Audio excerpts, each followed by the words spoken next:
Prince মামুনের বিরুদ্ধে মামলা করার জন্য আবারও বোরকা পরে আদালতের দরজায় গেলেন লায়লা।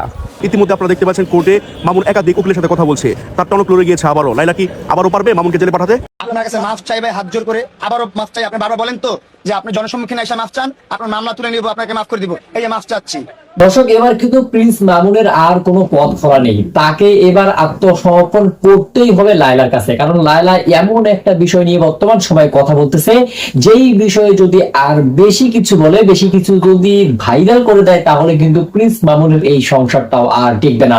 আর ইতিমধ্যে কিন্তু আপনারা দেখে ফেলেছেন যে প্রিন্স মামুন লাইভের মধ্যে এসে কান্নাকাটি করে বলতেছে, বলতেছে না, তার ভাবটা এইরকম যে সে আর বিয়ে করবে না, তার বউ তাকে প্রচন্ড রকমের যারা যন্ত্রণা করছে। তো প্রিয় দর্শক, আমি আপনাদেরকে এমন কয়েকটি ভিডিও ফুটেজ আজকে দেখাবো, যে ভিডিও ফুটেজ গুলো দেখলে আপনারা রীতিমতো অবাক হয়ে যাবেন। প্রিন্স মামুন এবং লায়লার মধ্যে আসলে কি চলছে, বিশেষ করে প্রিন্স মামুনের পরিবারে কি চলছে সেটাও কিন্তু জানতে পারবেন যদি ভিডিওটি শেষ পর্যন্ত দেখেন। তো আর কথা বাড়াচ্ছি না, সর্বপ্রথম আপনাদেরকে কিছু ইম্পর্টেন্ট ভিডিও ক্লিপ দেখাবো। ইতিমধ্যেই আপনাদেরকে কিন্তু দেখানো হয়েছে, সেই সম্পূর্ণ ভিডিও ফুটেজ গুলো দেখে নেব আমাদের স্ক্রিনের সাইডে। চলেন আগে ভিডিও ফুটেজ গুলো দেখে নেই। তো ভালো থাকলো, লোকজন ইন্টারেস্টও পাইলো। তা আমার চোখে বউকে নিয়ে ভিডিও করাটাই ভালো অন্য মেয়েদের সাথে ভিডিও করার চেয়ে। আচ্ছা, ডে বাই ডে দিন যাচ্ছে আর লায়লার কেন জানি প্রসারতা বৃদ্ধি পাচ্ছে। একটা সময় শুরু থেকে সেলুনের দিকে ছিল, সেলুন উদ্বোধন, ইদানিং দেখা যাচ্ছে বিউটি পার্লার উদ্বোধন, দেখা যাচ্ছে হোটেল, বড় বড় রেস্টুরেন্ট, 5 স্টার রেস্টুরেন্টও লায়লা উদ্বোধন করছেন। যেমন আজকে শেষর বাফেট অ্যান্ড ডাইন উদ্বোধনে চলে আসছে। একটা শ্রেণী আপনাকে থামিয়ে দেওয়ার চেষ্টা করেছিল, আজকে আপনি তাদের উদ্দেশ্যে কি বলবেন? তাদের উদ্দেশ্যে বলতে চাই যে ইচ্ছা থাকলে অনেক কিছুই করা সম্ভব। আমি চ্যালেঞ্জ নিতে পছন্দ করি না। আপনি যেই শ্রেণীর কথা বলেছিলেন, সেই শ্রেণী আমাকে একদিন বলেছিল যে তোমাকে আমি মাথায় তুলেছি, তোমাকে আমি একদম পায়ের নিচে ফেলে দিব। তো ওই শ্রেণীকে দেখানোর জন্যই আসলে ইচ্ছা থাকলে মানুষ যে কোনো কিছু করতে পারে। আর ভালো কিছুর সাথে আমি সবসময় আছি। ভালো কোনো ব্র্যান্ড, ভালো কোনো রেস্টুরেন্ট, ভালো কোনো বিউটি পার্লার, এদের সাথে আমি সবসময় আছি। এগুলো আমার কাজের ভিতরেই পড়ে, সো আমাকে এইসব জায়গায় দেখতে পাবেন আপনারা। এবং এই যে এক শ্রেণীর লোক কিন্তু বলে যে লায়লা ফিতা কাটা শুরু, ফিতা কাটা এই বিষয়টা আসলে আপনাকে এটা তো গত 1.5 বছর আগে থেকেই শুরু হয়েছে। এটা প্রায় 2024 সালের এপ্রিল থেকেই শুরু হয়েছে, সো প্রায় 1.5 বছর মতো হয়ে গেছে। হ্যাঁ, তো এটা আজকে নতুন না, এর মধ্যে অনেক হয়ে গেছে, আরো হবে ইনশাল্লাহ। কাউকে আসলে চ্যালেঞ্জ দিয়ে দমিয়ে রাখা যায় না। মানুষের ইচ্ছা শক্তি যেটা, সেটাই আসল। যে কেউ যদি মনে করে যে আমি এই ক্ষেত্রে শাইন করব, সেটা শাইন। ঢাকা শহরে একটা বাড়ি করে দেয় নাই, গ্রামে বাড়ি করে দেয় নাই, বা বড় সড়ো কোনো অ্যাসেট আমাকে করে দেয় নাই, শুধু আমাকে মেইনটেইন করতো। মেইনটেইন বুঝছেন? মেইনটেইন বুঝেন তো নাকি? তোমার সাথে একই কাজ করবে, তুমি মিলাই দেখো, খালি সময়ের অপেক্ষা। তোমাদের তো 1 মাসও হয় নাই, এখনই দেখি মামুন চিৎকার করতেছে।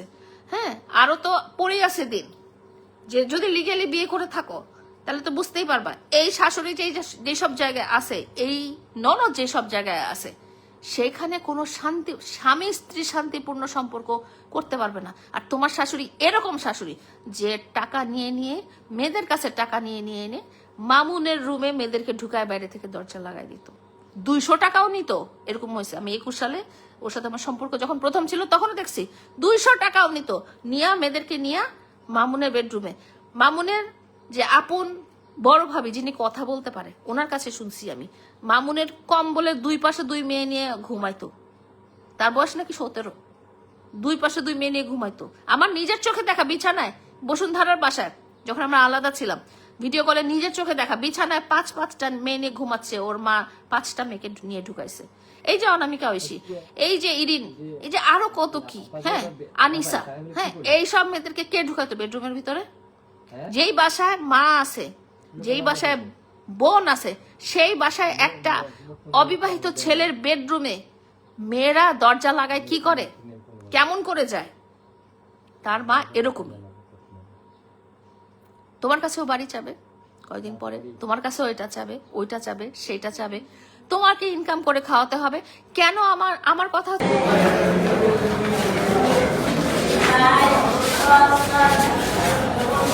আসেন, আমার সাথে চলো। সবাই সুস্থ, শুধু দুইটা ভাই বোন কথা বলতে পারে না, কিন্তু তার তো সবই পারে। কথা বলতে পারে না কিন্তু কুটনামি ঠিকই করতে পারে, কথা বললে না জানি কি করে ফেলতো। এই ভাই বোন পড়ালেখা জানা, হ্যাঁ, বড় ভাই কথা বলতে পারে না, দুইটা বিয়ে ঠিকই করতে পারছে, দুইটা ঘরে দুইটা সন্তান ঠিকই দিতে পারছে। বোন কথা বলতে পারে না, একটা বিয়ে করছে আর একটা লিভ টুগেদার করতে পারে, বয়ফ্রেন্ড নিয়ে সারা দুনিয়া ঘুরে বেড়াতে পারে, ইন্ডিয়াতেও নাকি বেড়াতে যাবে। হ্যাঁ, তারা এত কিছু করতে পারে, তারা ইনকাম করে খাইতে পারে না? তারা কেন ছোট ছেলের জীবন সঙ্গীর টাকায় তাদের চলতে হবে? কেন মামুনের বউয়ের বা কেন মামুনের গার্লফ্রেন্ডের বা কেন মামুনের জীবন সঙ্গীর টাকায় তাদেরকে 7টা মেম্বারকে কেন চলতে হবে? আমি এই জিনিসটা জানতে চাই। তার বাবা সুস্থ, তার মা সুস্থ, তার ভাই সুস্থ, তার বোন সুস্থ, তার ভাবি সুস্থ, মামুনও সুস্থ।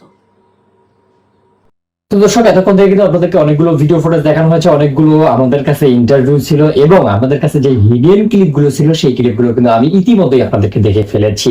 এই ভিডিওগুলো দেখার পর আসলে আপনার মন্তব্যকে অবশ্যই আপনাদের একটি গুরুত্বপূর্ণ মন্তব্য করে যাবেন আমাদের কমেন্ট বক্সে। আর দর্শক, প্রিন্স মামুন এবং লায়লাকে নিয়ে কথা বলার কিছু নেই, তারা মানে প্রতিনিয়ত সোশ্যাল মিডিয়ার মধ্যে একজন আরেকজনকে নিয়ে যত খুশি যত ইচ্ছা বলেই যাচ্ছে, কিন্তু দর্শক তাদের এই কথাগুলো কতটুকু সত্য কতটুকু মিথ্যা এটা কিন্তু আপনারা নিজেরাই দেখতেছেন, নিজেরাই বুঝতেছেন, কিন্তু এর শেষ আসলে কোথায় হবে সেটা নিয়েই কিন্তু মানুষ এখনো ভাবছে। আপনি কি ভাবছেন? আপনার মন্তব্যটি করে যাবেন আমাদের কমেন্ট সেকশনে।